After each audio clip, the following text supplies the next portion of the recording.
إنهم فتية آمنوا بربهم وزدناهم هدى. بحمد الله د صوبه خیبر پښتونخوا د ضلعي مسؤلینو باضابطه د لومړي اجلاس دی د دفتر نه بعد. الحمدلله ټول مسؤلین حاضر دي شوق او ذوق سره.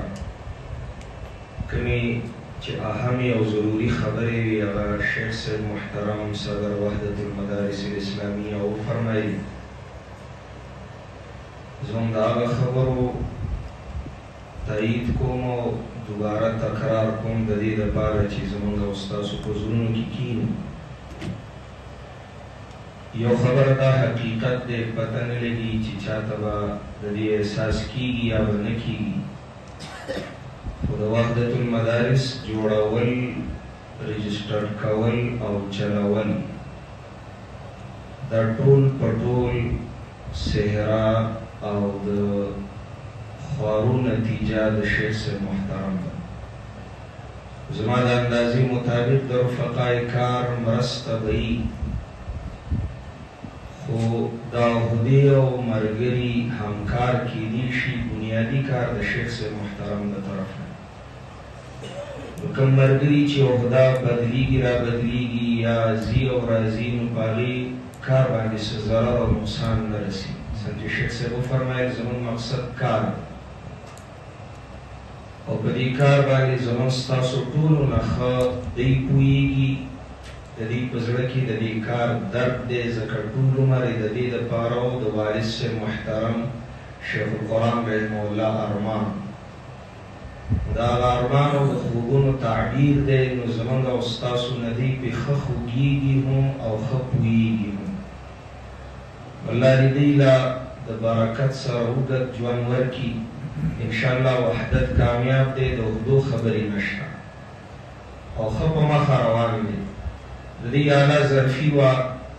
حقیقت دا دی زه به د خپل ځان خبره وکړم چې کوم کار د وحدت دپاره زما د طرفه پکاري یا ذمهداري ده نو هغې کې زما نه کوتاهیه نه کېږي.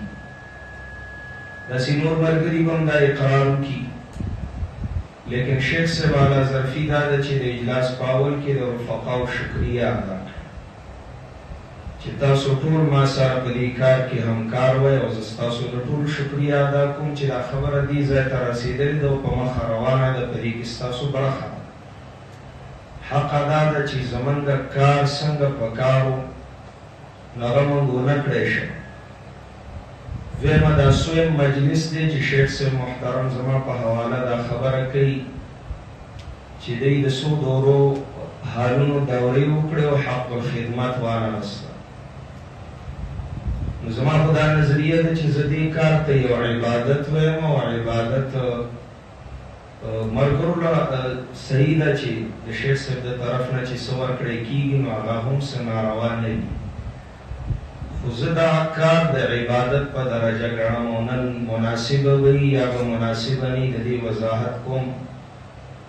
منګه حق الخدمت که نه دی اخیستی نو د شیخ صاحب ښېګړې او شفقت او احسانات دومره دي چې موږ د دې جماعت او د دې ارمان او د وحدت او د مشن دپاره چې هر څومره کړاو کمی دی پکې، کوتاهي ده او نیمګړتیا ده پکې. موږ کله چې مرکز ته راغلي یو، که ختم له راغلي یو، که یو میټینګ اجلاس له راغلي یو، دوی بھرپور د خپل شفقت اظهار کړی دی. یوازې ما سره نه، اکثرو ملګرو له پټ پناه کرایې ورکړي دي. نو موږ ته بیا د نور حق الخدمت حاجت څه دی؟ الله رب العزت دې دوی له ډېرې بدلې ورکړي. د دې شفقت دې الله په موږ باندې همیشه لري. دویمه خبره د وحدت په حواله اکثرو احبابو په ذهنونو کې دا څه اشکالات وي، شبهې وي، اکثر موږ هم اورېدلي دي او شیخ صاحب ته هم بعضې رسېدلي. نو خامخا زړه خفه کېږي چې یو بنده د للهیت په جذبه یو کار کوي او د ملګرو د خیر دپاره کوي او ملګري بیا هم په هغه خیر نه پوهېږي.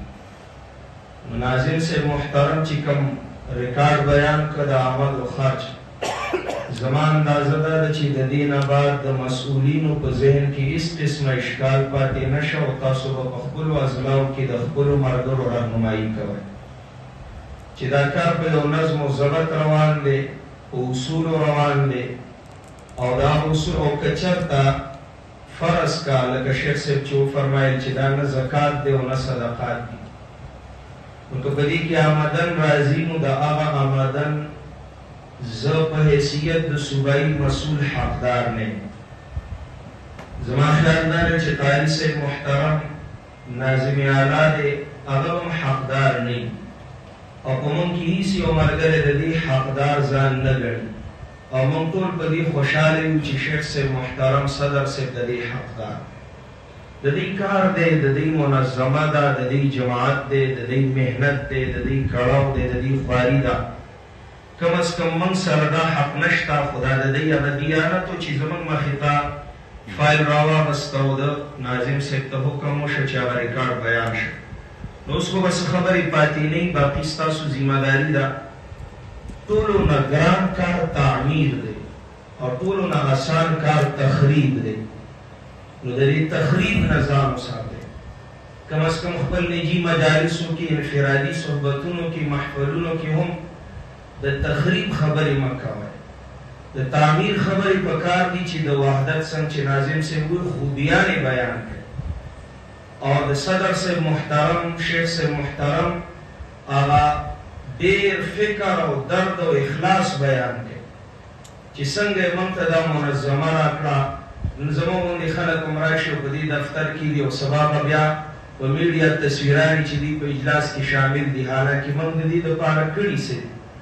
خو بهرحال دا د دې هغه ټول مرهونه ملت دي. خبره په اصولو روانه ده، څنګه چې وفرمایل زما دا مفتی زبیر صاحب ډېر قریبي رور دی، د ضلع خیبر مسئول دی، او زه د خیبر په حالونو باندې ګرځېدم په امتحان کې، او په یو حال کې بدنظمي ما ولیدله، نو ما دیانتن دا محسوس کړه که زه د ملګرو دا خیال ساتم چې زما ملګري دي او خبره مخکې نه به رسوم، نو زه به سبا د قیامت په ورځ مجرم یم، زما نه به تپوس کي. دا هغه حال بې ضابطګي او بې اصولي ما دفتر ته راورسوله، او دفتر کې د هغې نتیجه موقوفه وه تر اوسه پورې نه میلاوېده هغې ته. دوی هم څه ګیله شکوه زما نه ده کړې، ځکه خبره د اصولو ده، څنګه چې شیخ صاحب وفرمایل چې موږ د اصولو پابندي کړې ده او کوو به، په دې به دا کار په مخه ځي. نو بیا چې دوی د خپلې غلطۍ احساس وکړو، معافي بار بار وغوښته، او آینده د نه کولو، د بې اصولۍ د نه کولو عزم ښکاره کړ. شیخ صاحب زموږ غوندې ناچیزو سره مشوره وکړه چې هغې نتیجه غواړي او احساس ورته شوی، څوک ماجي ورکول پکار، ملګري دي بس کار روانول غواړي. نو خبره په اصولو روانه ده، او په اصولو به انشاءالله روانې، هېڅ قسمه بې اصولي نه ده شوې او نه به کېږي. خو موږ او تاسو له د تعمیر کار پکار دی، د تخریب نه. هېڅ قسمه تخریبي خبره د روانۍ خبره هغه نه د چا برداشت کول دي او نه چرته کول دي. بس درې کاره څنګه چې شیخ صاحب وفرمایل چې زموږ د وحدت یو مقصد او هدف د مدارسو او د طلباو خیر او اصلاح، نو د هغې دپاره زما د مدارسو د ذمهدارانو نه دا تمه ده او امید دا دی چې دا درې کاره وشي. یو للهیت اخلاص، زموږ کې یو ملګری هم د حق الخدمت تمهدار نه دی. سره د شیخ صاحب تاسو ریکارډ وګورئ، نو چې څومره محنت او اجلاسونه او خوارۍ او میټینګونه د شیخ صاحب دي، یو روپۍ د وحدت د اخراجاتو نه دی نه راغستی. د دې حق الخدمت د سره شته نه، نو بیا محمد سمیع الحق څه شی دی او د ده خواري سره دی نه ده اخیستی. نو دا ټول کار په اخلاص روان دی، او د اخلاص بنیاد دا ډېر مضبوطي. دویم دیانت او امانت چې موږ په خپلو مدارسو کې هم دا فعالو، محتممینو ته هم د دې منتظمینو ته هم د دې دعوت ورکړو، او د دې دپاره د طلباو دپاره د تربیت یو ښایسته نظام چې کوم د وحدت نصاب دی، یا کوم اصول دي د چوټیانو د داخلو اوقات دي، کوم شرایط دي، کوم آداب دي چې موږ مدارسو کې هغه مکمل نافذ کړو. انشاءالله وحدت کامیاب دی. تعارفي میټینګ دی، نو زما نوم محمد سمیع الحق دی، او څنګه چې شیخ صاحب وفرمایل ما سره د صوبې خدمت دی، سره د دې نه چې ټول خدمت خو د دفتر ملګري کوي، د مرکزي دفتر نه کېږي. یو برای نام خادم الله رب العزت دی دا منظمه او دا نظم او دا میشن الله دی په مخ په وړاندې بوزي. سبحانك اللهم